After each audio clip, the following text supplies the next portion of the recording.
ایک دفعہ جہاز میں آتے ہوئے نا ایک صاحب مجھ سے الجھ گئے کہ یہ اسلامک بینکنگ سب ٹوپی ڈرامہ ہے, یہ سود ہے جس کو علماء کھا رہے ہیں.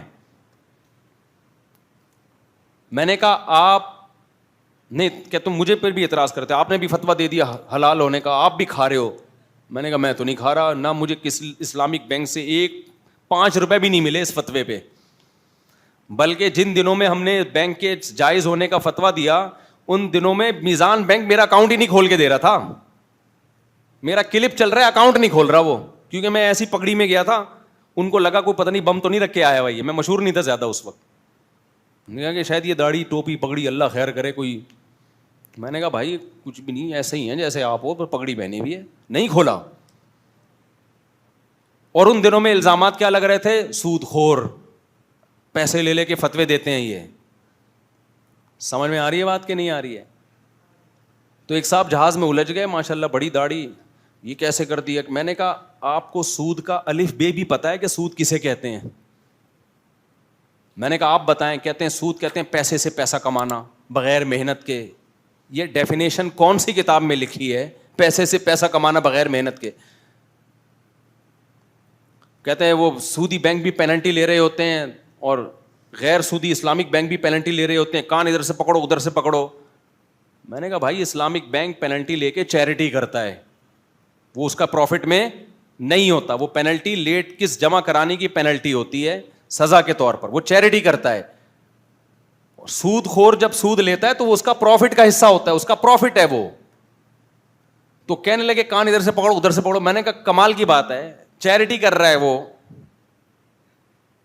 کروڑوں روپے. کہتے ہیں یہ سب ڈرامہ ہے, کوئی چیریٹی نہیں ہو رہی. میں نے کہا آپ نے جا کے دیکھا ہے سسٹم کو, پڑھا ہے؟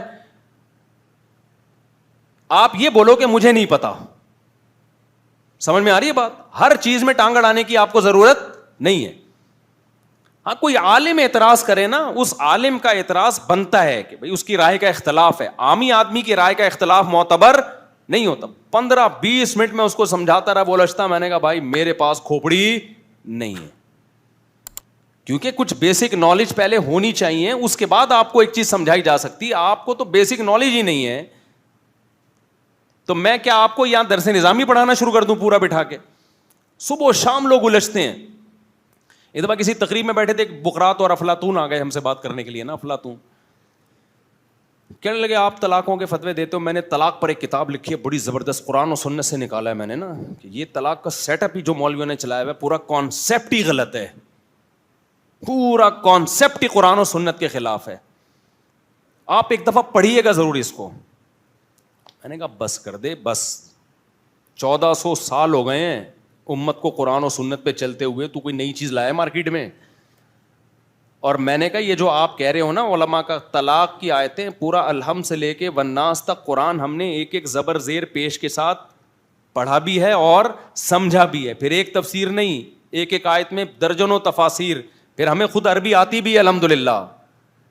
پھر اس سے متعلق جو احادیث ہیں وہ بھی دیکھی ہیں, پھر صحابہ کے فتوے بھی دیکھیں. اس کے بعد جا کے ہم نے فتویٰ دیا ہے کہ طلاق کیسے ہوتی ہے کہ نہیں ہوتی. تم نے کیا پڑھا ہے؟ میں نے کہا تجھے عربی آتی ہے؟ پہلے کہہ رہے نہیں عربی نہیں آتی, میری ریسرچ بہت ہے. قرآن تو عربی میں میرے بھائی, تو نے پتہ نہیں کس کا ترجمہ پڑھ کے کون سی ریسرچ کر لی ہے.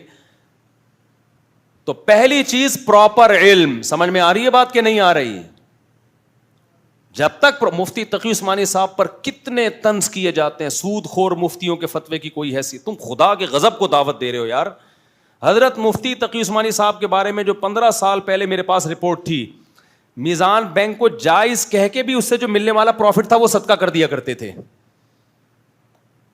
احتیاطاً, کہ جائز ہے لیکن نہیں رکھنا, صدقہ کر دینا ہے. اب کا مجھے نہیں پتا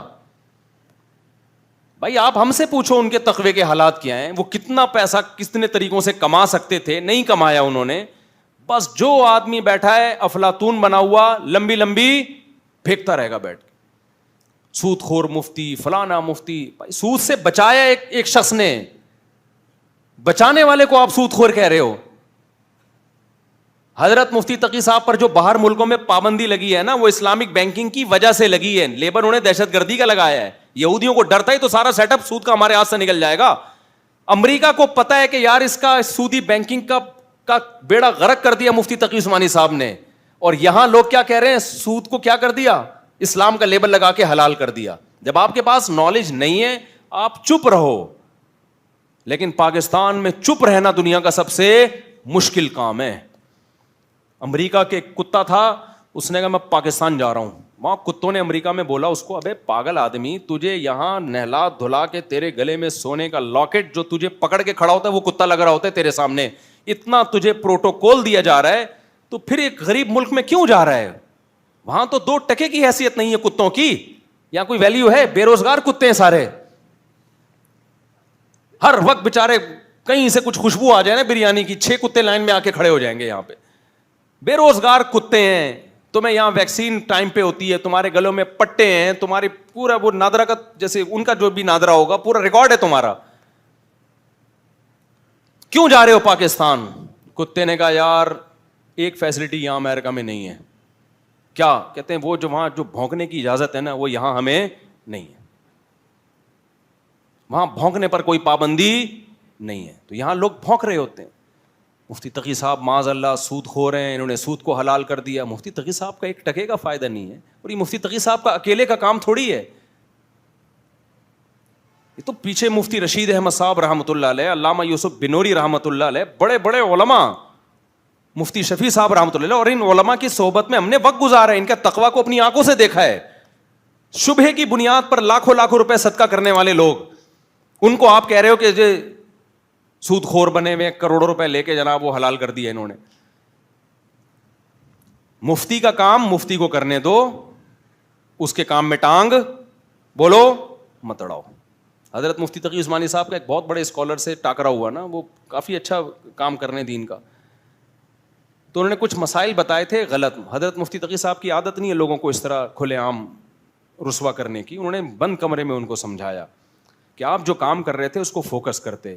آپ نے جب سے فقہی مسائل میں ٹانگ اڑائی ہے نا, پھر مفتی صاحب نے ان سے چند سوالات پوچھے, حضرت مفتی صاحب نے, ان کو ان کے جواب نہیں آئے. فرمایا مفتی کے لیے یہ بیسک نالج ہے جو آپ کو معلوم نہیں ہے, اور آپ کیسے لوگوں کو فتویٰ دے رہے ہو.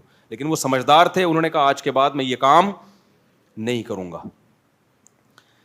تو جو جس کا کام ہے میرے بھائی اسی کو ساجھے, اسی کو کرنے دو. ایک صاحب نے فتویٰ دے دیا کہ یہ لاشوں کا جو ہے نا پوسٹ مارٹم, جو لاوارث لاشوں کا کے آرگن استعمال کرنا جائز ہے. ایک مشہور اسکالر ہیں, نام لینے کی ضرورت نہیں, کیونکہ یہ لاوارث ہیں, ان کا کوئی باپ دادا ہے نہیں, تو ان کے آرگن استعمال کر سکتے ہیں بغیر پرمیشن کے بھی. خدا کے بندے, اسلام میں کوئی لاش لاوارث نہیں ہے. قرآن و حدیث سے پتہ چلتا ہے جو لاوارث لاش ہے تو محلے والے اس کے وارث ہیں, اس کی دیت دیں گے. وہ کسی جگہ سے لاش مل جائے نا, اسلام کا قانون تو ہے نہیں نا نافذ, تو اسلام کہتے ہیں اس کے باپ دادا کا پتہ نہیں چل رہا, یہ سارا محلہ اس کا باپ دادا ہی ہے, یہ تمہاری اولاد ہے, اور اس کے وارثوں کو تلاش کر کے تم دیت دو گے کہ تمہارے محلے میں قتل ہوا ہے, تم ذمہ دار ہو, دیت دو گے اس کو. تو جس کو یہ بیسک نالج پتہ نہیں ہے وہ کہہ رہے کہ لاوارث لاشوں پہ جائز ہے. بھائی اسلام میں سب سیم ہے, جس کی اولاد ہو وہ بھی, جس کی نہیں ہے. تو اگر جائز ہے تو پھر آپ اپنے باپ کی لاش کے آرگن دو, جا کے اپنی ماں کی لاش کو ڈاکٹروں کے حوالے کرو, کیونکہ لاوارث اور وارث میں اسلام میں کوئی فرق. بھائی احترام میں, میت کے احترام میں یہ نہیں دیکھا جائے گا اس کے وارث ہیں یا نہیں ہے, سیم پروسیس ہے. غسل, کفن, جنازہ اور قبر, اس میں کوئی فرق نہیں ہے. اگر کسی کا بیٹا نہیں مل رہا, باپ نہیں مل رہا, تو آپ وہ بوڑھا ہے تو آپ اس کا بیٹا بن کے غسل کفن کر کے دفناؤ گے. ساری ذمہ داری کس پر ہوگی؟ پھر آپ پر ہوگی. تو اگر یہ جائز ہے, گردے پھیپھڑے کلیجے جو ڈاکٹر نکال کے لے جاتے ہیں, پھر اپنے باپ کے لیے بھی فتویٰ دو کہ میرے باپ کی لاش سے بھی نکالنا جائز ہے, میری ماں کی لاش سے بھی نکالنا جائز ہے. وہ اسکالر کہہ رہے نہیں ہمارے ماں باپ سے جائز نہیں ہے, لاوارث لاشوں سے جائز ہے. واہ واہ واہ واہ. جس بیچارے کا کوئی مل نہیں رہا اس کے گردے پھیپھڑے کلیجے لے جا کے کیا کر دو, ڈاکٹروں کے حوالے کر دو, اور تم اپنی ماں کو بڑے تقدس کی نگاہوں سے دیکھتے ہو, وہ جائز نہیں ہے. تو یہ چل رہا ہے مارکیٹ میں, سمجھتے ہو کہ نہیں سمجھتے؟ تو پہلی چیز ہے علم, بس بات کو سمیٹ رہا ہوں. پہلی چیز کیا ہے؟ وہ پراپر علم نہیں ہوگا, آپ کیا کرو گے؟ گمراہ. قرآن سے پتہ چلتا ہے عیسائیوں میں گمراہی کی ایک بہت بڑی وجہ علم نہ ہونا. دوسری چیز ذکر, تعلق مع اللہ. دنیا مسافر خانہ ہے, جنت کی لالچ, جہنم کا خوف, کثرت ذکر. جب اس مذہبی اسکالر کا اللہ سے رشتہ ہو گیا کمزور, علم کے باوجود وہ لوگوں کو مذہب کا منجن بیچے گا, وہ شہرت کا بھوکا ہو جائے گا. پھر وہ پہلے زمانے میں ایسا نہیں تھا کسی کو بھی ممبر پہ بٹھا دیا جائے بھائی. بڑے بڑے خانقاہوں میں نا بڑے مشقتیں کروائی جاتی تھیں. تبھی شعر ہے, آئینہ بنتا ہے رگڑے لاکھ جب کھاتا ہے دل, کچھ نہ پوچھو دل بڑی مشکل سے بن پاتا ہے دل. دل سے حسد, بغض, کینہ, دنیا کی محبت, شہرت کی محبت. بعض لوگ 4 آدمی ان کے ہاتھ پاؤں چومیں تو وہ اپنی اوقات بھول جاتے ہیں, شہرت کے بھوکے ہوتے ہیں, پیسوں کے بھوکے ہوتے ہیں. تو دل کو آئینے کی طرح چمکدار بنانے کے لیے رگڑے کھانے پڑتے ہیں. پہلے رگڑے کھانے کے پروسیس سے گزر کے اس قابل ہوتا ہے. آج بہت سارے مذہبی اسکالر نہ کبھی کسی استاذ کے سامنے 2 زانوں بیٹھے, ایسا لگتا ہے پیدا ہوتے ہی کو پیر و مرشد تھے. یہ ان کی اماں نے کوئی کیپسول کھائے تھے ان کو مرشد بنانے کے, اور بچہ کیسا پیدا ہو گیا. وہی آداب والا لطیفہ یاد آ رہا ہے, سنا ہے نہیں سنا میرا خیال بھائی. نئے نئے لوگ بھی آئے ہوئے ہیں نا.